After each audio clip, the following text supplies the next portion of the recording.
Tere! Selles videos sooviksin rääkida sellisel teemal, nagu seda on kujutlusvõime ja vaba tahe. Et see on väga oluline teadvustada endale, et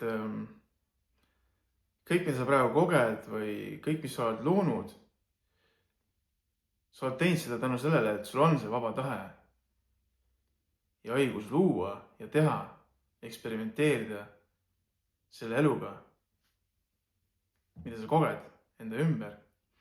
Et kujutlusvõime abil sa võid luua erinevaid kogemusi ja sealt siis nagu midagi õppida läbi nende kogemuste. Ja see vaba tahe on väga oluline. See on sulle looja poolt antud. See on kõigil inimestel olemas.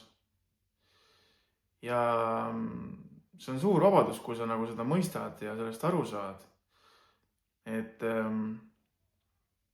kunagi kasutades vaba tahet, sa oled teinud otsuse eksperimenteerida ja langeda siis põhimõtteliselt duaalsusesse ehk siis kogeda seda eraldatuse illusiooni, kus normaalses seisundis sa nagu tunned seda kontakti ja ühendust enda kõrgema olemusega ehk siis Jumalaga, eks ju.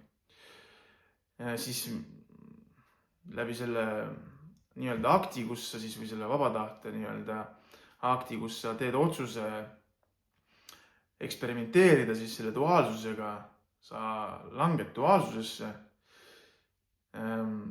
kus on siis need jõud, niisugused jõud, mis põhimõtteliselt siis püüavad kasutada jõudu, et sind seal selles seisundis hoida. Sinu enda ego, kes on siis juba, kellele sa oled elu andnud, langedes duaalsusesse, püüab sind seal siis all hoida võimalikult kaua. Ja põhimõtteliselt vaba tahe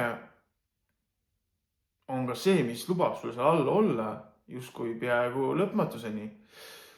Aga siiski sul võib saada sellest kõigest kopp ette, et sa tahaksid nagu midagi enamat, et sa ei taha enam kogeda elu, kus ta on põhimõtteliselt kannatusi täis, pidev võitlus, mingisuguse siis põhimõtteliselt ellujäämise nimel, eks ju.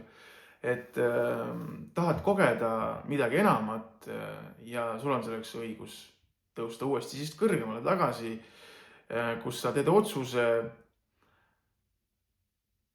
täpselt samasuguse otsuse, täpselt sama põhimõtteliselt otsuse, nagu sa oled kunagi teinud, et minna sinna alla, sa nüüd otsustad siis tõusta kõrgemale ja sul on selleks õigust, seda õigust teha.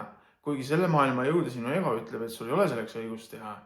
Et kui sa oled teinud sellise otsuse kunagi langeda sinna alla, siis sealt enam üles ja sul ei ole õigust tulla ja sa ei saa seda teha.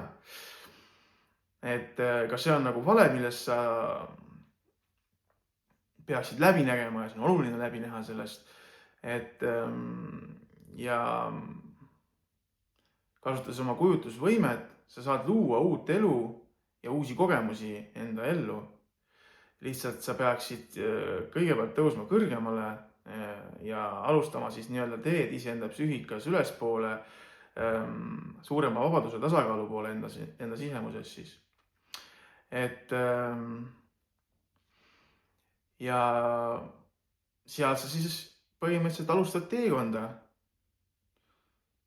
kus sa kasutad enda vaba tahet tõusta kõrgemale ja luua endale elu, mida sa soovid. Ja seda ei saa tegelikult mitte keegi sult ära võtta, kui sa seda iseendalt ära ei anna.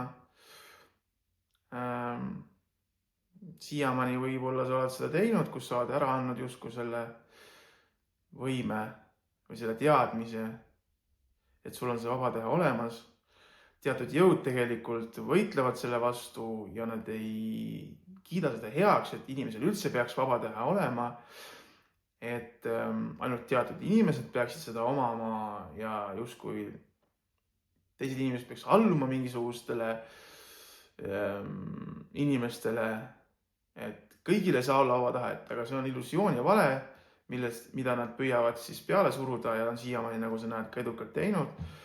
et aga võttes nüüd siis enda kätte, ennast kasutades oma vaba tahet, otsustades muutuda, sa saad liikuda suurema vabaduse poole ja olla vaba.